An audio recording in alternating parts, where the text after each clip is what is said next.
Hey guys, welcome back to Generous Lifestyle with me, Lyle. In today's video, I'm going to share with you how we are able to travel as much as what we do and how you can too. So let's hop on straight into today's video.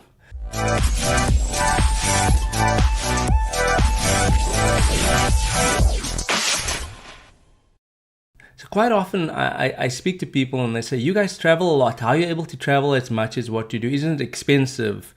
If you've got a plan in place, it doesn't have to be expensive. So the first tip is to have it as a goal. So if you've watched any of my videos, you know how I feel about setting goals and channeling your resources towards your goal. If you've got a desire to travel, then have traveling as one of your goals. So do the research, identify how much it's going to cost for you and your family to travel from point A to point B, to go on that dream vacation, whether it's to go to New York or to go on a cruise. So to identify what it's going to cost, and then on a monthly basis to set aside funds for that. You might say we can't do it in 1 year, but how about having a 2-year goal that in 2 years' time you're going to go to this particular destination, but you're going to do your part by setting aside funds on a monthly basis and trusting God to bring the funds in order for you to go. The next thing we do is we make use of online resources. We live in a great day and age where you can find pretty much most information online. So let's say we decide next year we want to go to England to go and watch Manchester United. So what is it that we would do? We would go online, identify the cost of tickets. We could go online and we could identify what the flight's going to cost and the hotel's going to cost. We use websites like Google Flights, Skyscanner, Expedia, and websites like that to identify what the cost is going to be. What we use that for is, number one, to identify how much we should be setting aside on a monthly basis so that when we have the amount saved up, we can then go and purchase the tickets. Alternatively, we also use that so we can identify what we should be trusting God for.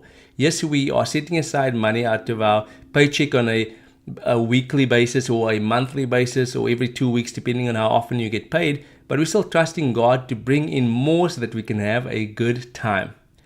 The next thing we need to look at is accommodation, and this one can be really expensive. Quite often, accommodation costs a lot more than the flight to get to a particular destination.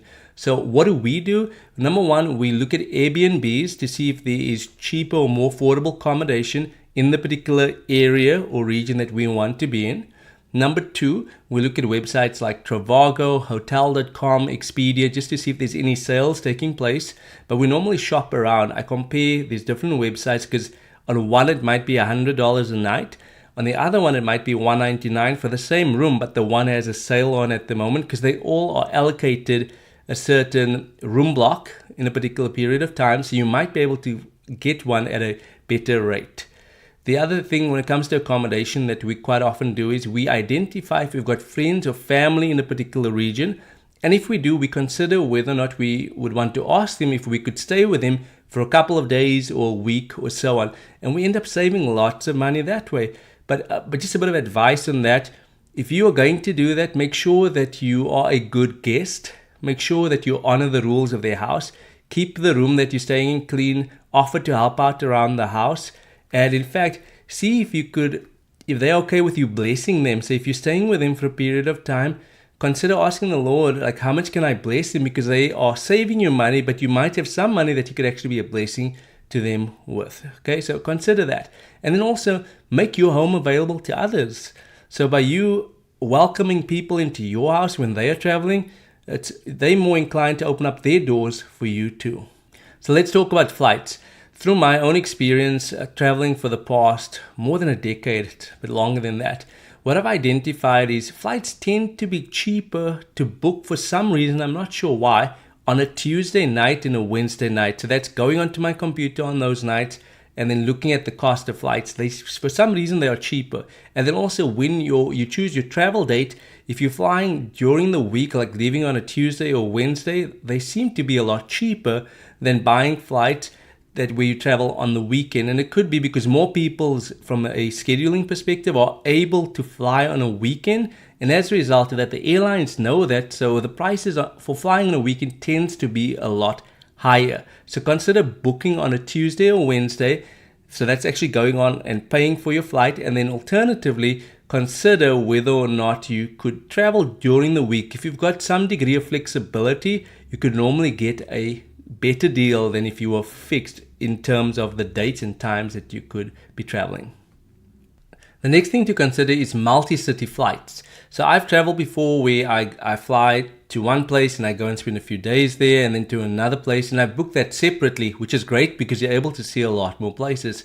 The one downside of doing it on your own is you run the risk if you miss a flight that you might be late for the next flight to take off, and as a result of that you need to buy another flight. Example, a couple of years ago when I lived in South Africa, I flew from South Africa to New York, and within 3 hours I was supposed to get on a flight to the Bahamas. Well, the flight leaving South Africa was delayed. Got to the States late, missed the flight to the Bahamas, and I needed to buy another plane ticket. So I had to spend more money. Whereas if I'd purchased it with a travel agent, they would have ensured that the whole thing was taken care of. So if I was delayed in the one flight, that there would be another flight waiting for me when I got to the States, and I wouldn't have had to have spent more money. The next point is going to be maybe consider packages. So I know I spoke about booking flights separately and accommodation, but you could find yourself in a position where you could book a flight and your hotel and your car rental together as a package, and you're normally able to save a lot of money on that. Either through your travel agent, you could do that, or on one of the websites that I mentioned, Expedia, Orbitz, and Cheapo Air. There's a bunch of them. I don't endorse any of these, but we've done that before where we bought packages for our trips, and we're able to save a lot more because they bundle it together and they're able to give you a better deal. So as we wrap up this video, I've got a few bonus tips for you guys. Number one, consider whether or not you can get a credit card which is linked to airline miles. So we've got a Southwest card, so we buy things with the Southwest card, but we're able to settle it immediately. So we're not using credit to justify our lifestyle, but we've got the cash to be able to settle that. But as we go to whether we're putting fuel in or whether we're shopping at a store, we are buying, but we're earning points, and what those points translate into is airline miles. And that's how we're actually able to travel within the USA quite often, because we've got miles that accumulate, which means that we can either get free flights, alternatively larger discounts on flights because we can apply miles to it and then just pay the difference between the two, or pay airport taxes. The next bonus tip is going to be making sure that you don't have to pay for baggage. To me, this was a foreign concept. Before I moved over to the States, whenever I traveled, my bags were covered in the purchase of the flight. But when I got over here, lots of airlines had shifted to a model where you fly, but then you have to pay for your bags. And I was like, okay, I remember traveling one time, I got to the airport and like, that'll be an extra $50. I was like, whoa, I didn't know that, but I had the cash fortunately for that. But just bear in mind, some airlines allow you free bags like Southwest. Other airlines might allow you one bag. Other airlines might allow you no bags. So factor that in when you are traveling, especially if you're with a family of four and you have to pay for bags at the airport, and they say it's $25 to $50 a bag per leg. Could become quite costly at the end. So factor that in when deciding who you are going to fly with. The next bonus I'd like to talk about if you find yourself in the USA is to consider getting a global entry card.